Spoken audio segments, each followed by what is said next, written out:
परसों ही परसों में यहाँ बीत गई बरसों।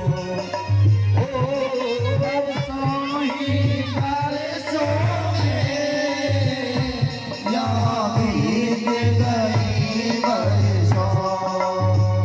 वो आती है याद आती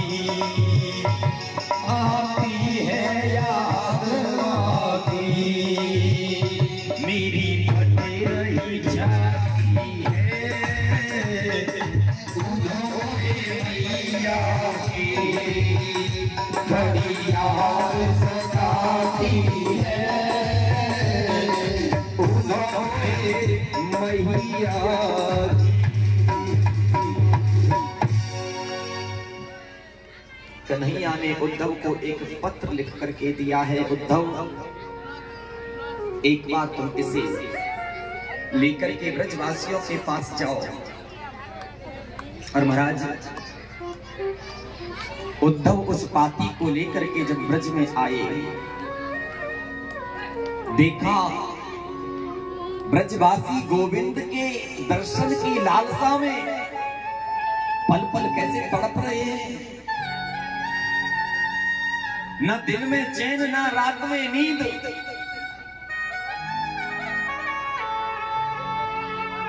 एरी सखी जा श्याम ने ये कैसी निभाई प्रीत, और परसों की कह के गए सखी बरसों गई है भी।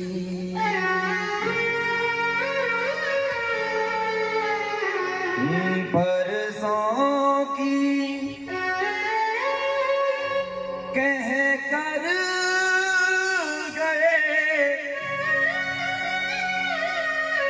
सखी बरसों गई है भी।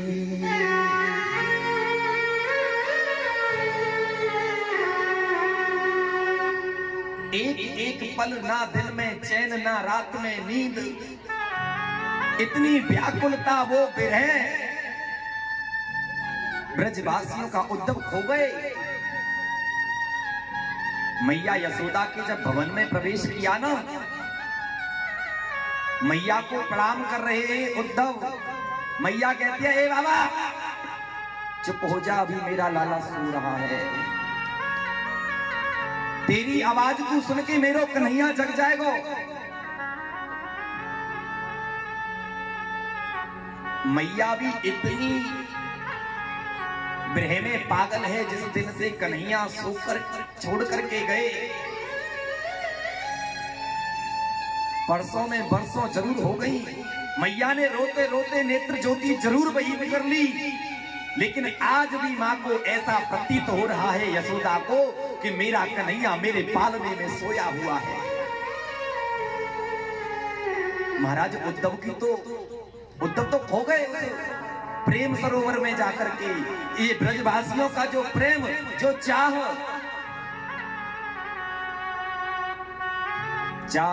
गई चिंता नसी, ये मनवा बेपरवाह,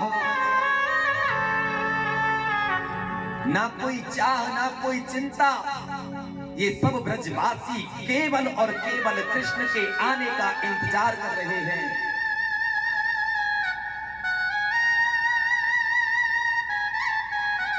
महाराज उद्धव उस प्रेम सरोवर में डूब गए, और जो उद्धव सखियों से मिले हैं ना, ब्रज की जो गोपियां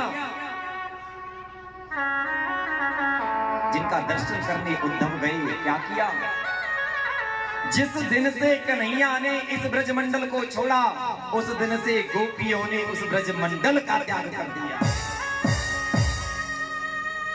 गोपियां एक वन में बैठी हुई हैं, और वहां बैठी बैठी क्या कर रही हैं महाराज?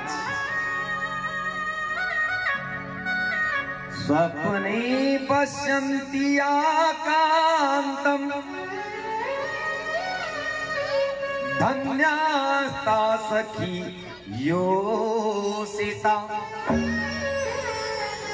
अस्माकुतं तु गते कान्ते गता निन्द्राण प्रिवेरिणी।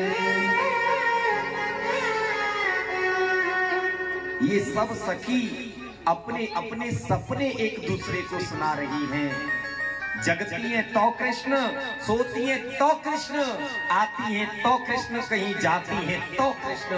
जिनके रोम रोम में कृष्ण बसा हुआ है, ये गोपियां एक दूसरे को सपनों में भी कृष्ण को बता रही हैं। सपने पश्यन्ति या कांतम धन्यास्ता सखी योषिता। अरे सखी देख, आज मैं कितनी धन्य हूँ, आज मेरे सपने में भी कृष्ण आया।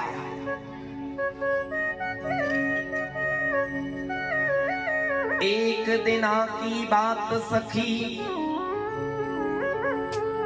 वो श्याम लला मेरे घर आयो।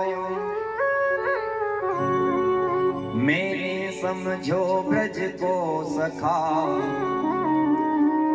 जल्दी से घूंघट सरकायो। इतने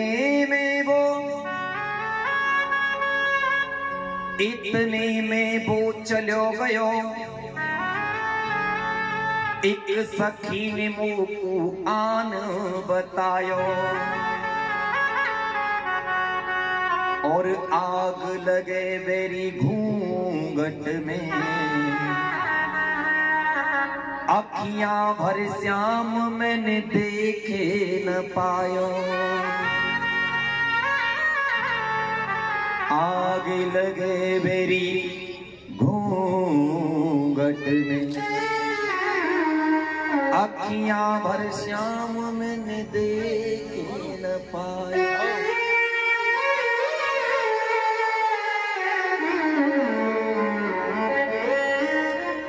मैंने श्याम को इन आंखों से उतना देखा जितना देखा जा सकता था। मैंने श्याम को इन आंखों से इतना देखा जितना देख सकता जा सकता था। अब विचार करके, कल्पना करके तुम देख लो कि इन आंखों से कितना देखा जा सकता था। महाराज उद्धव आए, उस प्रेम सरोवर में डूब गए, पता नहीं चला आए किस कार्य के लिए थे, भूल गए ब्रज के उस प्रेम को देखकर। ऊधो सूदो है चलो, सुने गोपिन के बोल। ज्ञान बजाई डुम डुमी, ब्रज प्रेम बजावत ढोल। उद्धव को अपने ज्ञान का अहंकार है, लेकिन ब्रज में जो प्रेम है ना महाराज, उस प्रेम के ढोल के सामने उद्धव के ज्ञान की डुमडुमी लुप्त हो गई। ऊधो सूधो है चलो, सुन गोपिन के बोल। ये ज्ञान बजाई डुमडुमी और प्रेम बजावत।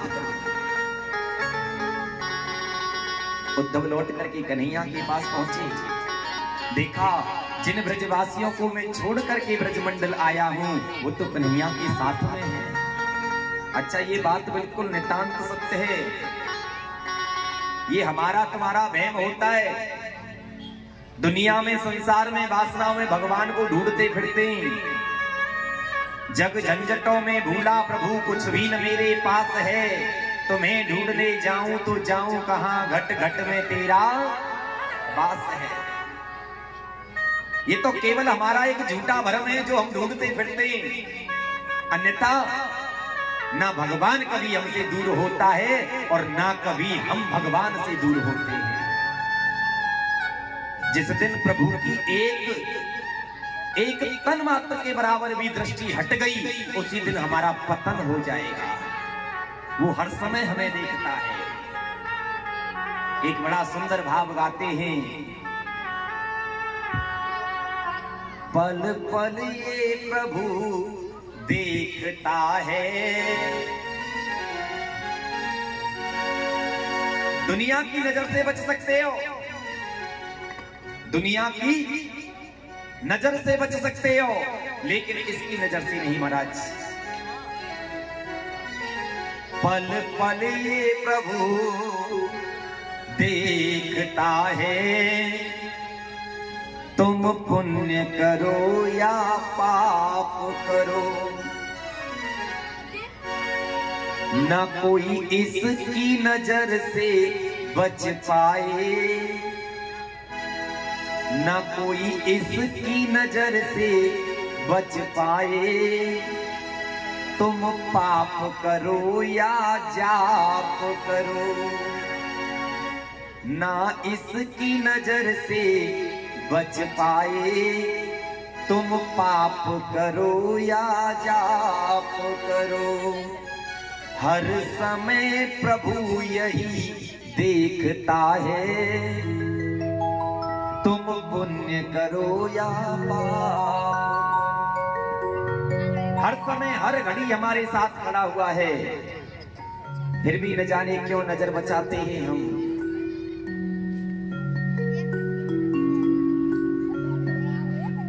अच्छा, एक नजर की बात बताऊं, इसकी नजर में और हमारी तुम्हारी नजर में बड़ा फेर है, बड़ा अंतर है। हमारी तुम्हारी नजर बहक जाएगी और बहकती है। मेरे हिसाब से हमारी तुम्हारी सबकी नजर 99% बहकती है, लेकिन इसकी कभी बहक नहीं सकती, क्योंकि हमारी नजरों पे एक अहंकार का, एक अहम का, ये मद का, ये माया का जो चश्मा चढ़ा हुआ है, तब तक बहकती रहेगी और चश्मा उतर जाएगा। हाँ, क्योंकि सभी ने बहुत सुंदर भाव दिया, इस नजर को नजर की नजर से ना देखो, नजर को नजर की नजर लग जाएगी। नजर को नजर की नजर से ना देखो, इस नजर को नजर की नजर लग जाएगी। और यदि नजर को नजर की नजर लग गई, यदि नजर को नजर की नजर लग गई, तो फिर नजर ही नजर में ये नजर नहीं आएगी। इसकी यदि नजर आ गई तुम्हारे ऊपर, तो समझ लो फिर काम सारे बन गए, और तुम दुनियादारी की नजर में घूमते रहो, तो फिर महाराज ये तो बहक पड़ा है तुम्हारा, बहकते रहो। इसीलिए तो कहा है, ना इसकी नजर से बच पाओ, तुम पुण्य करो या पाप करो। ना इसकी नजर से बच पाओ, तुम पाप करो या क्या करो? हैं? आवाज नहीं आई हैं? एक बार जोर से बताओ। हाँ, जाप करो। मानव तन ही जाप करने के लिए, चिंतन करने के लिए दिया गया है। ये चिंताओं के विषय वासना में उलझने और भटकने के लिए नहीं, ये चिंतन करने के लिए दिया गया है। संसारी माया की चिंताओं को छोड़कर प्यारे, आज भी समय है, वो मौका है, सर्वस्व को भूलकर तू श्री की शरण में आ जा। और जब हरि शरण में आकर के चिंतन में लगेगा, तो मैं तुझे आनंद में डुबा दूंगा।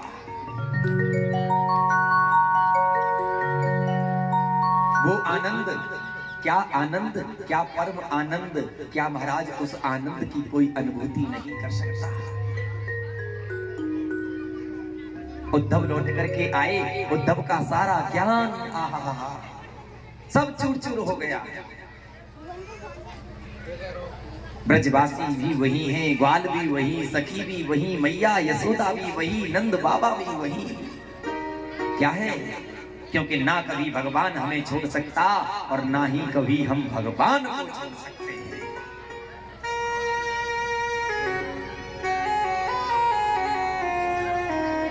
उद्धव ने किशोरी श्री राधा रानी को क्या नमन किया, ब्रजवासियों को क्या नमन किया, ब्रज धाम को क्या नमन किया और ब्रज धाम को क्या नमन किया।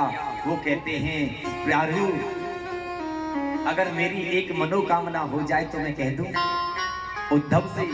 उद्धव कह रहे हैं किशोरी श्री राधा रानी के चरणों में प्रीति मांग रहे हैं कन्हैया से। अच्छा अभी थोड़ा सा समय है, सुनाए एक भाव बड़ा सुंदर है? अगर घर जल्दी जाओ तो नहीं सुनाए, और तुम ये कहो कि थोड़ी और देर में चले जाएंगे, अच्छी बात मिल जाए तो और अच्छा है। बताओ, पीछे से बताओ, सुनाए? हाँ। सबसे प्यारा जन्म होता है जो भारतवर्ष में जन्म लेकर के आया। सबसे प्यारा जन्म होता है जो भारत वर्ष में जन्म लेकर के आया, और उससे प्यारा जन्म होता है जो भारत के अंदर बसे हुए ब्रज में दर्शन लेकर के आया, ब्रज में जन्म लेकर के आया। और उससे भी प्यारा और उत्तम वो जन्म होता है जो ब्रज के अंदर बसे हुए ब्रज धाम में जन्म लेकर के आया, और उससे भी प्यारा जन्म वो है, उत्तम वो है जो श्री वृंदावन धाम में जन्म लेकर के आया। उद्धव कहते हैं प्रभु ज्यादा कुछ नहीं चाहता हूं, एक बात बस छोटी सी विनती जो उद्धव ने की है ना, मैं ठाकुर जी से जन्म से यही विनती करता चला आ रहा हूं, और हो सके तो मैं तुम सबसे भी निवेदन करूंगा, तुम भी मेरे साथ ये विनती कर लो, काम पक्का है। हाँ, क्या करना है? बांके बिहारी एक विनती हमारी, एक इच्छा है मेरे मन में, ज्यादा इच्छा नहीं है, केवल एक। बांके बिहारी सुन विनती हमारी, एक इच्छा है मेरे मन में,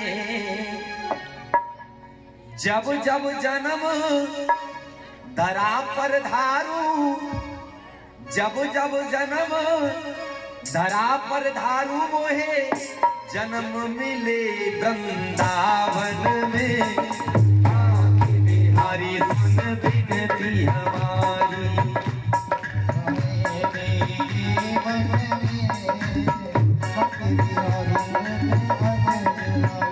सुनिए, क्योंकि समय का बड़ा अभाव है और समय बड़ा बहुमूल्य होता है,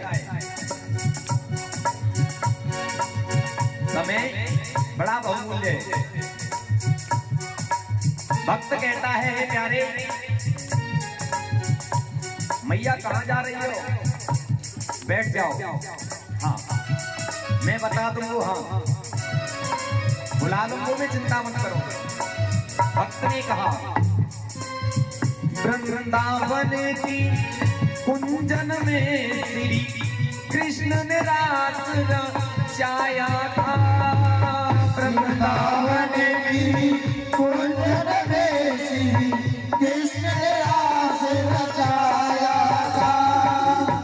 खुद नाचे थे राधा के संग, खुद नाचे थे राधा के संग, सखियों को भी नचाया था। और सुन सुन करके मुरली, सुन सुन करके मुरली, ये दिशा जगती तन मन में, सुन सुन सुन करके मुरली, ये दिशा जगती तन मन में। अरे 100 बार मरु में चाहे, लाखों बार मरु में चाहे मोए जन्म मिले वृंदावन में, बांके बिहारी विनती हमारी, इच्छा है मेरे मन में, 100 बार मरु में चाहे जन्म मिले वृंदावन में। एक बार दोनों हाथ बिहारी जी के लिए समर्पण कर दो। हरि बोल।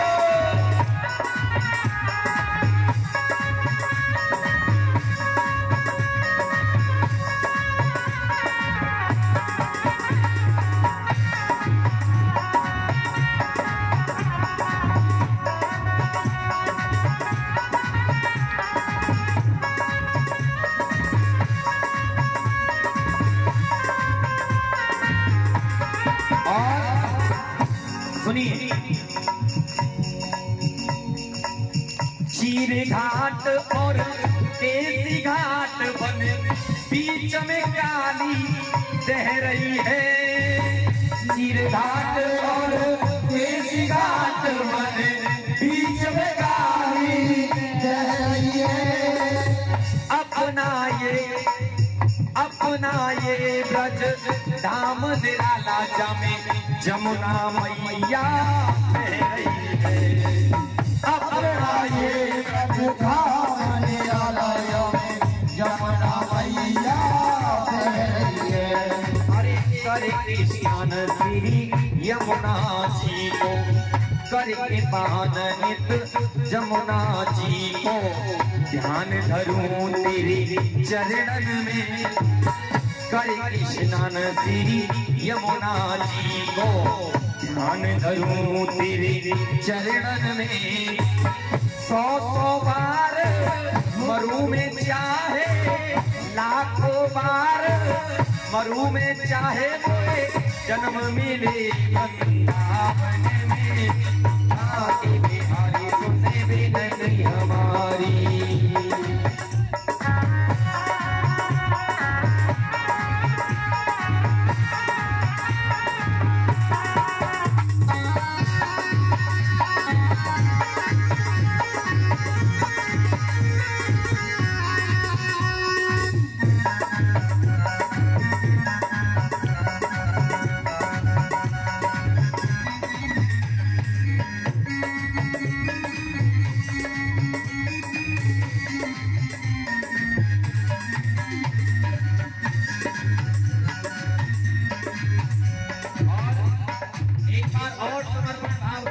जी को और मिलकर के बोलो, बाकी बिहारी सुन विनती हमारी।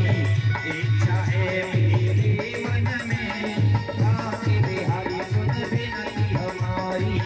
इच्छा है मेरे मन में। जब जब पैर करूं धरती पे, जब जब पैर करूं धरती पे, जन्म मेरे वृंदावन में। बाकी बिहारी सुन विनती हमारी।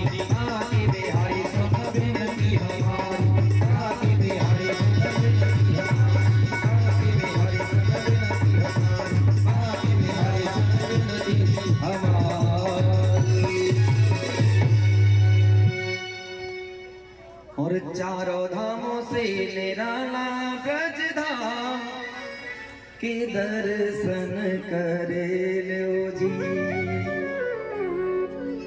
दर्शन कर लो, सुमिरन कर लो, बंधन कर लो जी। चारों धामों से जब जब मिले तो महाराज वृंदावन धाम में जन्म मिले। चाहे कुछ भी बन करके आए, लेकिन आए श्री धाम वृंदावन के अंदर। एक बार कह दीजिए, पावन वृंदावन धाम की जय। श्री बांके बिहारी लाल की जय। जय जय श्री राधे।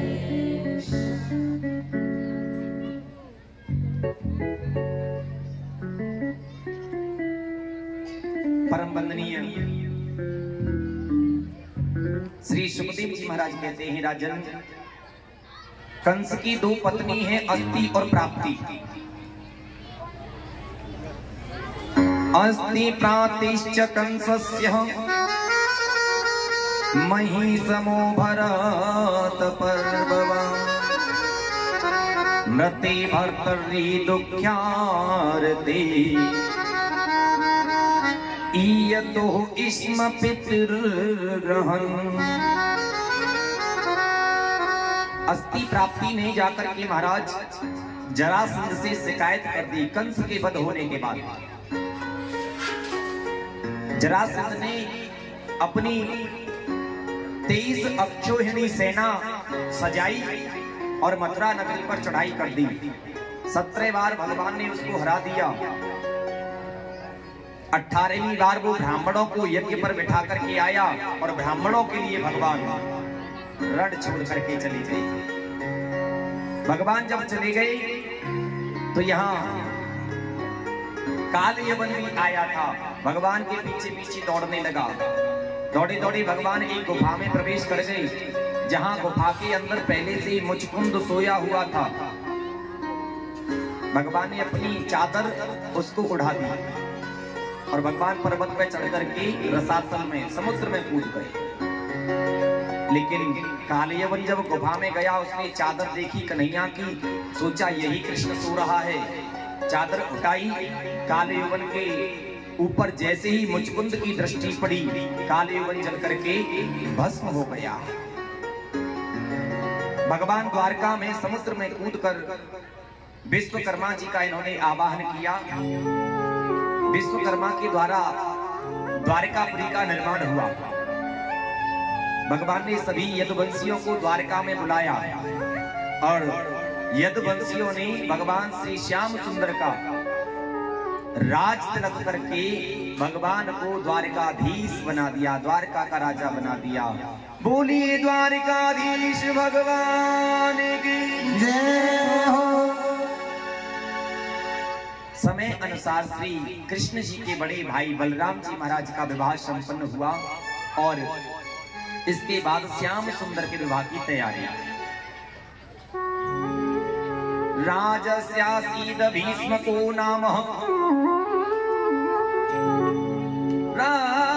राजस्यासीद भीष्मको नाम, विदभाति पतिर्महान्, तस्य पंचाभवनं पुत्रः, कन्ये चाकबरा।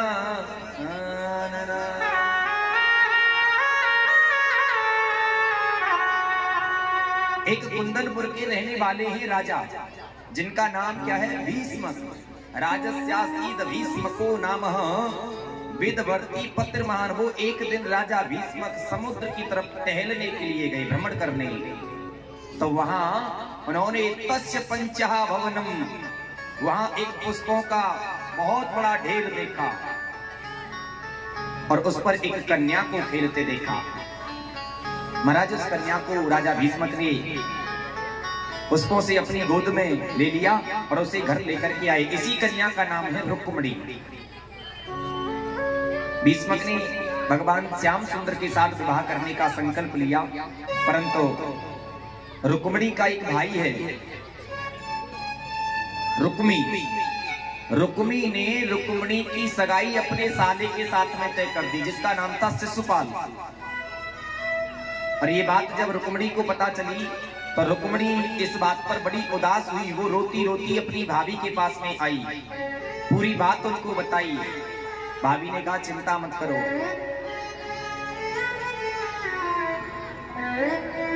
तुम चिंता मत करो,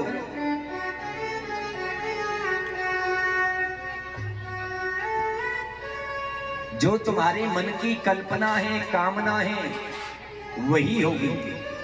देखो, अहंकार में आकर के व्यक्ति दुष्ट प्रवृत्ति के कार्य कर बैठता है, लेकिन सत्यता यह है कि कोई कितना भी अहंकार में आकर बलपूर्वक या जैसे भी हो सके कितना भी दुष्टता का कार्य कर जाए,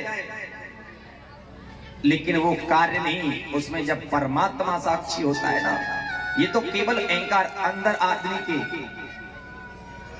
मैं ये करूं, मैं वो करूं। कोई थोड़ा धनवान क्या हो गया, पदार्थ क्या मिल गया, अहंकार आ गया, अब तो मैं हूं जो भी हूं, जो कुछ करूंगा मैं करूंगा, यहाँ और किसी को नहीं पूछता मैं, हाँ मेरे मन में जो होगी सो करूंगा। मैं ये करूं, मैं वो करूं, ये धारणा इंसान की,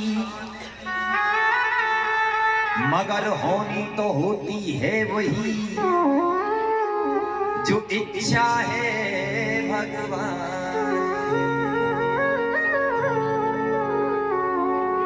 किसी के अहंकार के करने से किसी को क्षति नहीं पहुंच सकती, कुछ नहीं हो सकता, होता वही है जो प्रभु ने सोच रखा है। मैं ये करूं, मैं वो करूं, ये धारणा इंसान की, मगर होनी तो होती है वही जो इच्छा है। रुक्मिणी ने एक पत्र लिखा, श्याम सुंदर के लिए द्वारका भेजा एक ब्राह्मण के द्वारा। और महाराज पत्र पढ़ करके श्याम सुंदर आए, रुक्मिणी का हरण करके ले गए।